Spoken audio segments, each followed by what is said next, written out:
देखिए रात को जब आप सोते हैं ना तो ब्लड का सर्कुलेशन एकदम स्लो हो जाता है। वो सर्कुलेशन एकदम तेज हो जाएगा, अंग अंग तक ऑक्सीजन पहुंचेगी, पोषण पहुंचेगा, वहाँ से टॉक्सिन्स निकल जाएंगे।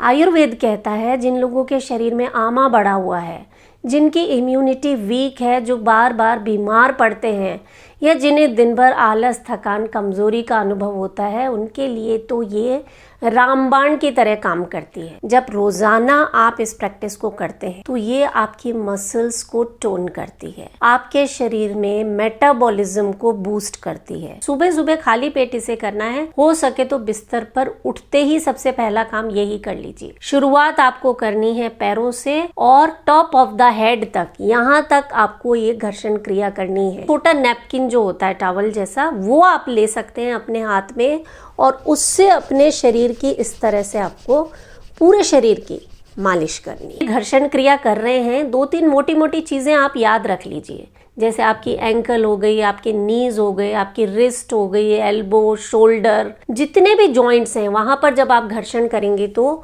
Circular motion. हाथ और पैरों में जब आप घर्षण क्रिया कर रहे हैं तो ये जो स्ट्रोक लगा रहे हैं ये हार्ट की तरफ होना चाहिए, यानी नीचे से ऊपर की तरफ स्ट्रोक्स लगाने हैं। और इसके अलावा जब पेट पर, कूल्हों पर मालिश कर रहे हैं तो सर्कुलर मोशन, क्लॉकवाइज डायरेक्शन में आपको गोल गोल घुमाते हुए इस तरह से आपको मसाज करनी है। अब आती है सबसे इम्पॉर्टेंट चीज। जानते हैं शरीर 3 तरह का होता है, वात, पित्त या कफ। कफ प्रकृति है तो आपको इस अभ्यास को रोजाना करना है। कफ संबंधी रोगों में बहुत लाभ मिलेगा। पित्त प्रकृति अगर है तो आप इसे हफ्ते में सिर्फ 3 दिन करें, 1 दिन छोड़कर 1 दिन।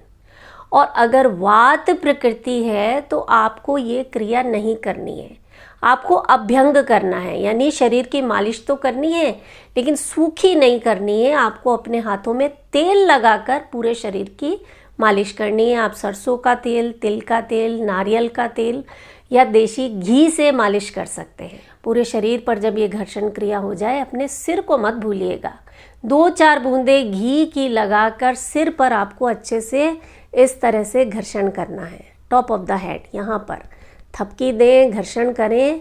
ये घी आपके सिर में तरावट ले आएगा, दिमाग तेज रहेगा, मेमोरी शार्प रहेगी। स्टूडेंट्स जो है ना वो ज़रूर करें इसे, रामबाण है ये आपके लिए। और वो सभी लोग जिनकी स्किन बहुत ज़्यादा सेंसिटिव है, स्किन में किसी तरह की कोई डिजीज़ है, सोराइसिस है, एक्जिमा है या शरीर पर किसी तरह के घाव हैं, तो आपको इस अभ्यास को अवॉइड करना है।